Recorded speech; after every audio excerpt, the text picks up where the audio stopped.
Bagamat may kabuguhan pa lang ito sa pamilihan, ang mga SSD ay mayroon ng malakas na presensya sa mga desktop computer. Dito sa Pilipinas, di pa gaano, ngunit patuloy ang pagpasok nito sa mainstream computing. Siguradong magtatagal ang teknolohiya ng SSD sa computers. Pero, ibig sabihin ba nito ay tuluyan ng mawawala ang mga hard disk drives o HDD?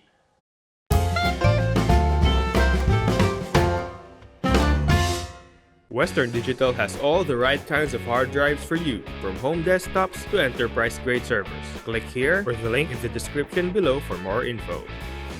Aminin natin, mas mabilis talaga ang mga SSD kaysa sa HDD. Pero HDD pa rin ang mas maaasahan sa tibay at presyo. Kadalasan, sa HDD bumabalik ang isang tao kapag gipit ang budget. Maganda pa rin naman ang mga HDD kung ako ang tatanungin ninyo. Sa ngayon, meron pa ako mga 2 terabytes in total na drive space sa PC ko mula pa sa mga lumang hard drive. Yung iba, mahigit 8 years old na. May isa pa akong gumagamit ng IDE connection. Sa ngayon, ginagamit ko na lang naman siya bilang external storage at di ko na nilalagyan ng mga importanteng documents sa puntong ito, pero ganyan talaga katibay ang mga hard disk drive. Sa ngayon, medyo impractical pa na paghambingin ng HDD at SSD at sabihin kung alin dito ang mas maganda kaysa sa isa. Halimbawa, dahil may pagkabago pa lang ang technology ng SSD sa desktop computers, lubha pa ring mahal ang SSD per gigabyte kung ikukumpara sa HDD. Para bang pinaghambing mo ang isang coupe sa isang trailer.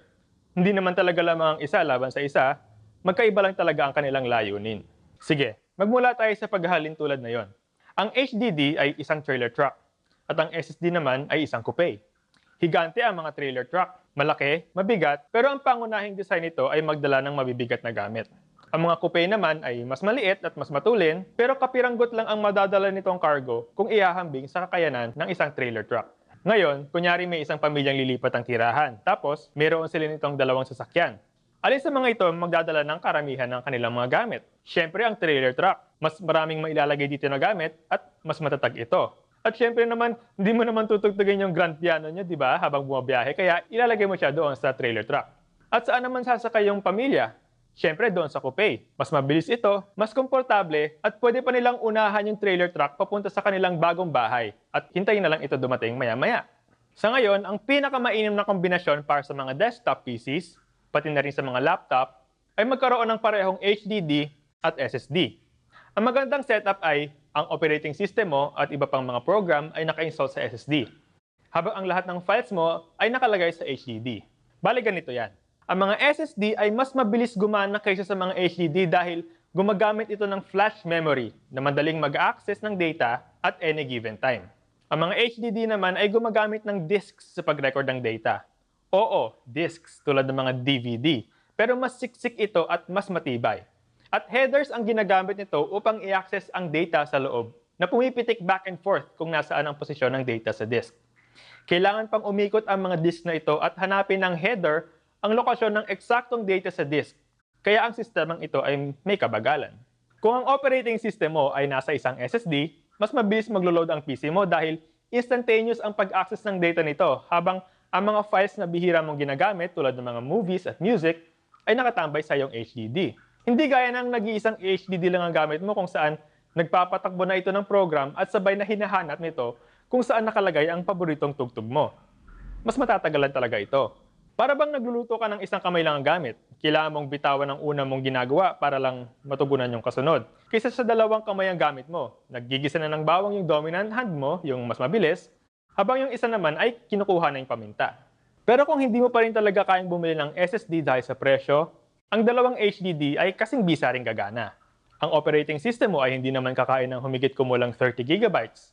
At kasama ng ibang programs na ikakabit mo rito, sapat na ang 250 gig para sa iyong main drive, ang iyong C drive.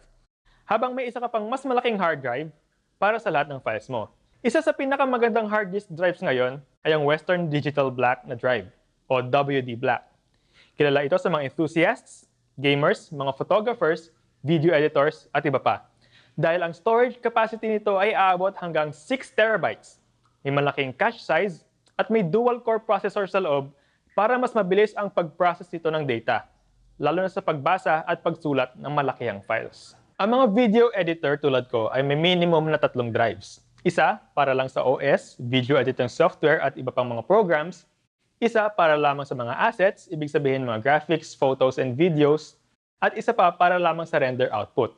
Sa ganitong paraan, ang kanilang computer ay nagpapatakbo ng mga programs, nag-access ng malalaking bilang ng files, at nagre-render ng videos ng sabay-sabay nang hindi nakakaistorbo ang mga task nito sa isa't isa.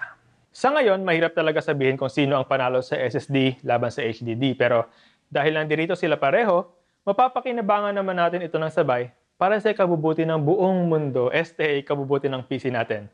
At dito nagtatapos ang pa-help na ito. Salamat sa panonood.